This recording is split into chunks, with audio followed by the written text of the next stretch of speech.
नमस्कार मित्रांनो, पंतप्रधान नरेंद्र मोदी यांनी काही दिवसांपूर्वी देशाला एक आवाहन केलं होतं। देशासमोर संकट आहे आणि या संकटाला सामोरं जाण्यासाठी आपल्याला काही गोष्टी कराव्या लागतील असं आवाहन नरेंद्र मोदी यांनी केलं होतं। या आवाहनांची बरीच चर्चा झाली। मंत्र्यांनी म्हणजे महाराष्ट्राचे मुख्यमंत्री असतील किंवा इतर मंत्री असतील यांनी सुद्धा आम्ही पंतप्रधान मोदींच्या आवाहनाचं कसं पालन करतोय, कसा प्रतिसाद देतोय हे एक दोन दिवस फोटोज आणि व्हिडिओजच्या माध्यमातून दाखवून दिलं। त्यानंतर त्यांनी काय केलं हे आपल्याला माहिती नाही। पण आता हे संकट किती मोठं आहे याची पूर्ण जाणीव देशाला होत आहे। त्याचं कारण म्हणजे देशाच्या अर्थमंत्री निर्मला सीतारामन यांनी सुद्धा या संकटाला दुजोरा दिलेला आहे। आता त्या दिवशी मोदींनी असो किंवा निर्मला सीतारामन यांनी असो, यांनी नेमकं काय होणार आहे हे सांगितलेलं तर नाहीये, फक्त आवाहनावर आवाहन करत चाललेले आहेत। 25 मे रोजी मुंबईतील एका कार्यक्रमात अर्थमंत्री निर्मला सीतारामन यांनी भाषण केलं। या भाषणादरम्यान त्यांनी पंतप्रधान नरेंद्र मोदी यांनी केलेल्या आवाहनांचा पुनरुल्लेख केला। त्यांनी सांगितलं की देशावरती हे संकट हे देशाबाहेरील घटकांमुळे येत आहे।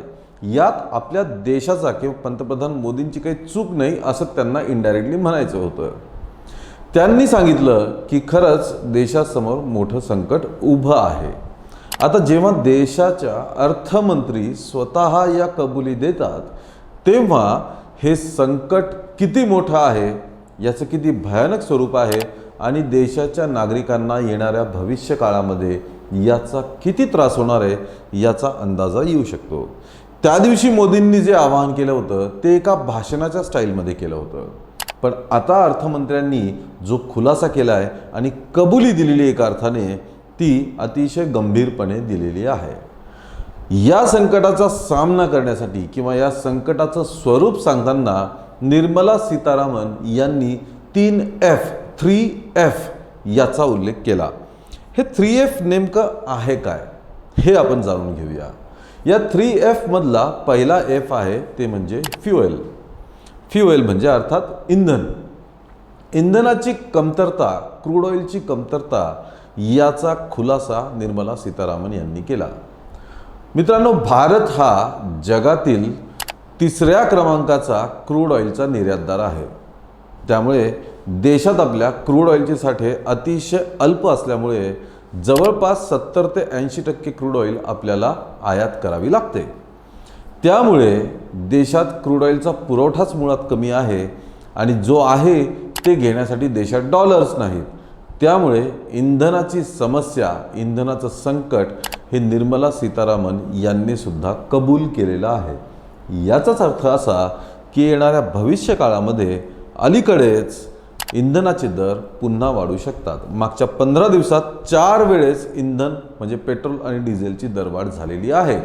पेट्रोल आणि डिझेल साधारणपणे 7.5 ते 8.5 रुपयापर्यंत ऑलरेडी महाग झालेला आहे, पण त्यात आणखी महागाईची भर पडणार हे नक्की। पेट्रोल डिझेल महागणार याचा अर्थ सर्वच जीवनावश्यक वस्तूंचे दर वाढणार, महागाईचा मोठा भडका उडण्याची शक्यता आहे। त्यातला दुसरा F म्हणजे फर्टिलायझर्स। फर्टिलायझर्स म्हणजे खतं। निर्मला सीतारामन म्हणाल्या की आपण कल्पनाही करू शकत नाही इतके जास्त फर्टिलायझर्स म्हणजेच खतांचे दर वाढलेले आहेत। आता फर्टिलायझर्स हे सुद्धा आपल्याला खूप मोठ्या प्रमाणात आयात करावे लागतात। त्याचं कारण असं आहे की फर्टिलायझर्स निर्मितीसाठी लागणारं जे रॉ मटेरियल आहे, पोटॅशियम असेल, अमोनियम असेल, हे सगळं भारतात मिळत नाही। पोटॅशियमचा साधा एकही साठा भारताकडे नाही, त्यामुळे त्याचा कण न कण आपल्याला आयात करावा लागतो। त्यामुळे खतांचा वापर कमी करण्याचं आवाहन हे मोदींनी सुद्धा त्यावेळी केलं होतं। त्याचा पुनरुच्चार काल निर्मला सीतारामन यांनी सुद्धा केलेला आहे। यासोबतच 3F मधील तिसरा F आहे फॉरेक्स रिझर्व्स। फॉरेक्स रिझर्व म्हणजे परकीय चलनाचा देशात असलेला साठा। आपल्याला आठवत असेल तेव्हा मोदींनी आवाहन केलं होतं की सोनं खरेदी करू नका, विदेशी यात्रा टाळा, डेस्टिनेशन वेडिंग करू नका, किमान पुढचं 1 वर्ष तरी या गोष्टी टाळा, कारण या सर्वच गोष्टींमध्ये डॉलर खर्च होतो, परकीय चलन खर्च होतं. सोनं सुद्धा भारतात मोठ्या प्रमाणात आयात केलं जातं, त्यासाठी द्यावे लागतात डॉलर्स. त्याचप्रमाणे विदेशी जेव्हा आपण जातो तेव्हा डॉलर्स एक्सचेंज करावे लागतात. पेट्रोल किंवा क्रूड ऑइलसाठी डॉलर्स द्यावे लागतात. त्यामुळे सीतारामन यांनी मान्य केलं की हा सगळा प्रॉब्लेम, ही सगळी समस्या ही परकीय चलनामुळे आहे. त्यातल्या त्यात क्रूड ऑइल जेवढं लागतंय आपल्याला तेवढं सुद्धा मिळत नाही आहे. देशाच्या अर्थमंत्री जेव्हा ह्या सगळ्या कबुली जबाब देतात किंवा हे सगळं मान्य करतात, तेव्हा आपल्याला लक्षात यायला पाहिजे की हे संकट जे आहे ते आत्ता कुठं सुरू झालेलं आहे. येणाऱ्या भविष्य काळात हे संकट मोठं रूप धारण करेल, यात काही शंका नाही. जेव्हा निर्मला सीतारामन यांना म्हणण्यात आलं की तुम्ही इंधनावरची जी ड्युटी आहे केंद्र सरकारची ती का नाही कमी केली जात, तेव्हा निर्मला सीतारामन यांनी सांगितलं की जर पेट्रोल डिझेलवरची जर ड्युटी, एक्साईज ड्युटी जर आपण हटवली तर त्यामुळे देशाच्या तिजोरीला 1,00,000 कोटी रुपयाचं नुकसान होऊ शकतं.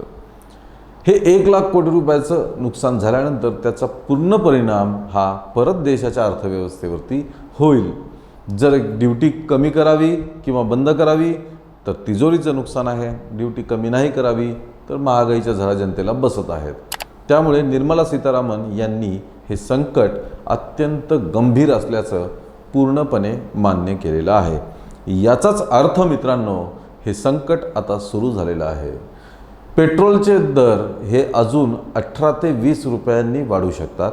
डिझेलचे दर हे अजून 25 ते 30 रुपयांनी वाढू शकतात किंवा ही दरवाढ यापेक्षाही मोठी असू शकते. मित्रांनो, भविष्यात काय होतंय ते नक्की पाहू. या बाबतीत कुठलीही अपडेट आली तर ती आम्ही नक्कीच तुमच्यापर्यंत पोहोचवू. या सर्व परिस्थितीबद्दल, निर्मला सीतारामन यांच्या या वक्तव्याबद्दल तुम्हाला काय वाटतं हे आम्हाला कमेंटमध्ये नक्की कळवा. या व्हिडिओला लाईक आणि शेअर करा आणि आमच्या धक्काबुक्की या चॅनलला ताबडतोब सबस्क्राईब करा. धन्यवाद.